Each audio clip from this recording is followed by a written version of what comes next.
আসসালামু আলাইকুম। কেমন আছেন আপনারা? আশা করি আপনারা খুবই ভালো আছেন। আমরাও আল্লাহর রহমতে ভালো আছি। এইটা হচ্ছে সেই আম, যে আমটা আমরা আমাদের চ্যানেলে গতবার দেখিয়েছিলাম। আমগুলোকে আমরা কিভাবে প্রক্রিয়া করেছি সেটা হয়তো বা আপনাদের মনে নাও থাকতে পারে, বা আপনারা আমাদের চ্যানেল ভিজিট করে জানতে পারেন। তবু আপনাদের বোঝার সুবিধার্থে আরেকবার বলছি কিভাবে এটা করা হলো।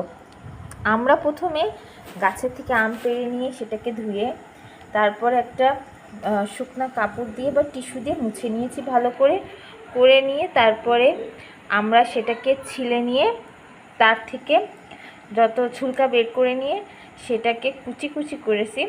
ওই কুড়ার মেশিন দিয়ে কুচি কুচি করে নিয়েছি।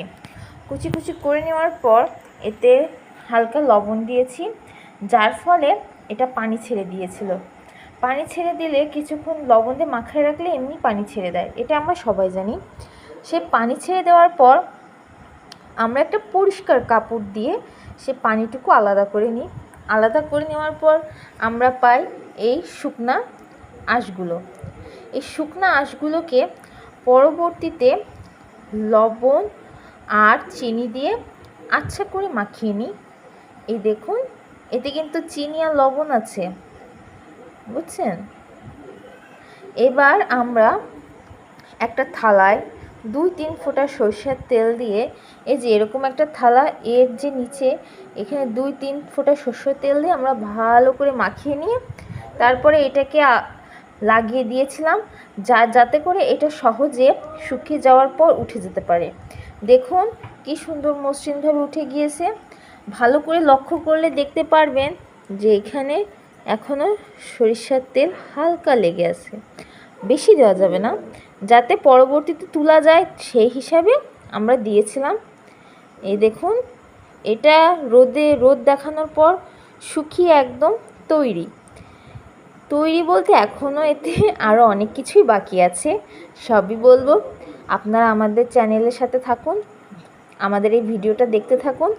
পরবর্তী প্রক্রিয়া কী হতে চলেছে আমরা আপনাদেরকে জানাচ্ছি।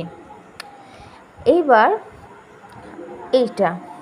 এটা হচ্ছে পেঁয়াজ আর রসুন। এই পেঁয়াজটাকে আমরা আজকে কেটে নিয়ে রোদে শুকিয়ে নিয়েছি। দেখুন কীরকম লাগছে দেখতে। এটা কিন্তু শুকানো পেঁয়াজ প্রথমে আপনারা রাউন্ড শেপে কেটে নেবেন। আপনারা অবশ্য ভালো করে দেখলে বুঝতে পারবেন যে এগুলো হাফ রাউন্ড, ফুল মুন অথবা হাফ মুন অবস্থায় কাটা, বুঝছেন? তা এটা কেটে নিয়ে এটাকে আমরা রোদে শুকিয়ে নিয়েছি। শুকিয়ে নেওয়ার পর এটা কিছুটা এমন হয়ে গিয়েছে দেখতে।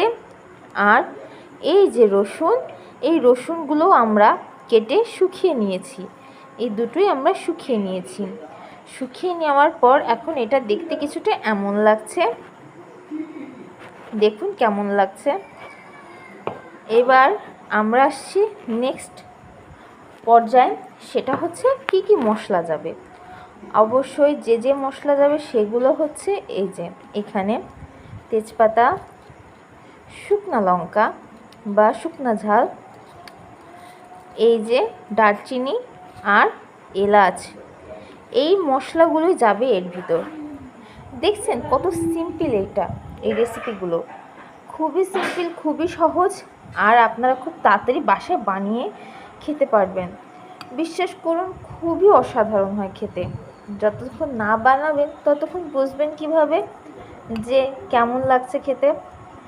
আর আমাদের ঘানিতে ভাঙানো এই যে সরিষার তেল, দেখুন কি সুন্দর রং। আমরা এটা ভাঙিয়ে নিয়েছি ঘানিতে।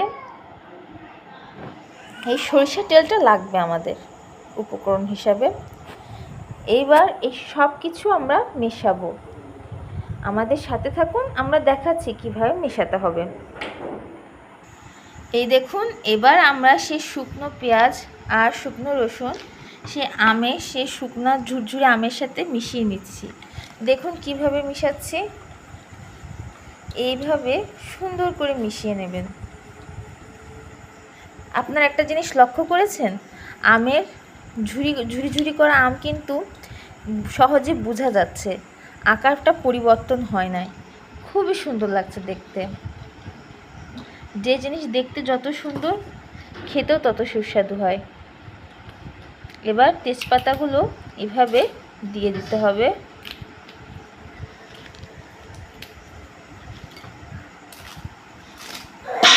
এই দেখুন কিভাবে তেজপাতাগুলো ঝুড়ি ঝুড়ি করে নেওয়া হয়েছে, একটু আস্ত নেই। এইবার আমরা দারচিনি দিয়ে দেব। দারচিনি দেওয়ার পর এবার আমরা তাতে এলাচের ফল দিয়ে দেব। এই দেখুন এগুলো কিন্তু আস্ত থাকবে। শুকনো ঝাল আমরা এভাবে পিস পিস করে কেটে দেব। এই দেখুন কিভাবে শুকনো ঝালগুলো দেওয়া হচ্ছে। এইভাবে আপনারা মাছ থেকে ভেঙে নেবেন, ভেঙে নিয়ে দেবেন শুকনো ঝাল।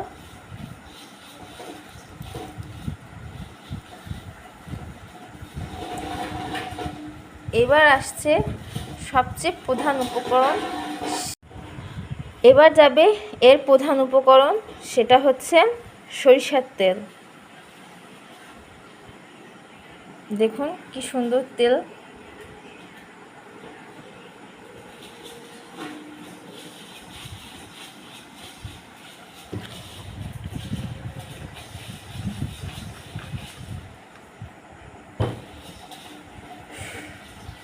সরিষার তেল দেওয়ার পর এটা খুবই ভালোভাবে মিশিয়ে নিতে হবে। এই দেখুন তেলটা সবসময় ডুবো ডুবো অবস্থায় থাকবে, যাতে আচারটা মাখো মাখো হয়।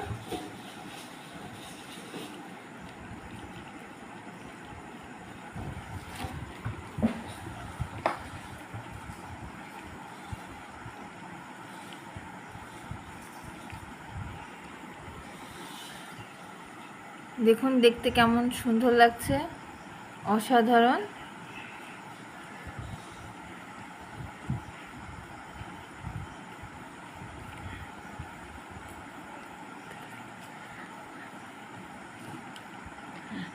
এভাবে নাড়াচাড়া করার পর এই যে আমরা যে আচারটা তৈরি করছি, এতে কিন্তু আপনারা একটা উপকরণ দিবেন না, কারণ কি ওটা দিলে এর স্বাদটা নষ্ট হয়ে যাবে। সেটা হচ্ছে হলুদ।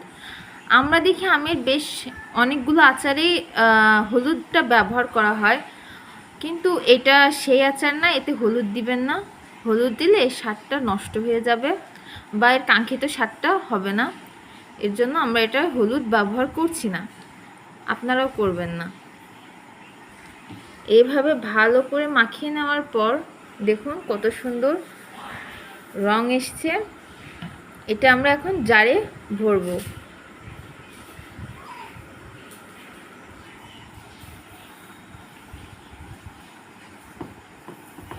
এই যে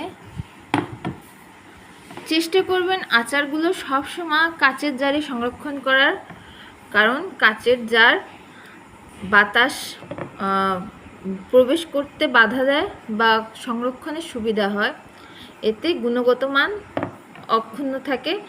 আর প্লাস্টিকের জার বা প্লাস্টিকের কোনো জিনিসে রাখলে হবে কি, প্লাস্টিকটা এমনি একটুখানি অপরিশোধিত জিনিস, সুতরাং এই ক্ষেত্রে জার কাচের হলে সুবিধা হয় জিনিসটা সংরক্ষণ করতে। দেখুন তেলটা কেমন যাচ্ছে, এরকম ডুবো ডুবো তেল হতে হবে। এই যে আমরা এবার এটাকে তেল দিয়ে সম্পূর্ণ ভরে দেব। একইভাবে দ্বিতীয় জারও পূর্ণ করে নেব।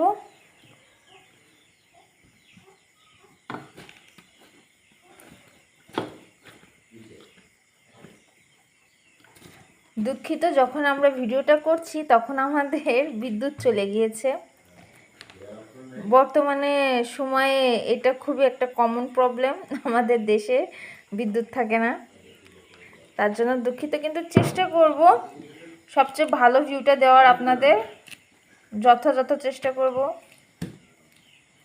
এই দেখুন এই যে আমাদের দ্বিতীয় জারও কমপ্লিট হয়ে গিয়েছে।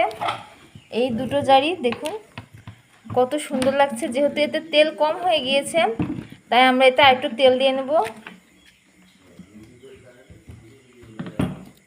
দেখুন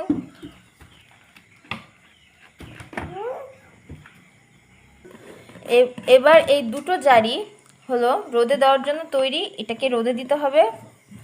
3 থেকে 4 দিন রোদ দিলেই এটা আপনাদের খাওয়ার জন্য প্রস্তুত। অসম্ভব স্বাদের সুস্বাদু আচার, এইগুলো আপনারা বাসায় বানাবেন, খুবই সহজ। আপনারা তো দেখলেন কত সহজভাবে আমরা তৈরি করেছি, আপনাদের কাছে উপস্থাপন করার চেষ্টা করেছি।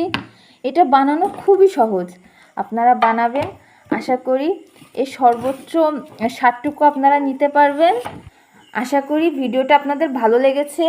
আমাদের সাথে থাকবেন, আমাদের সাপোর্ট করবেন, আমাদের চ্যানেলকে সাবস্ক্রাইব করবেন। আল্লাহ হাফেজ, ভালো থাকবেন, আমাদের জন্য দোয়া করবেন।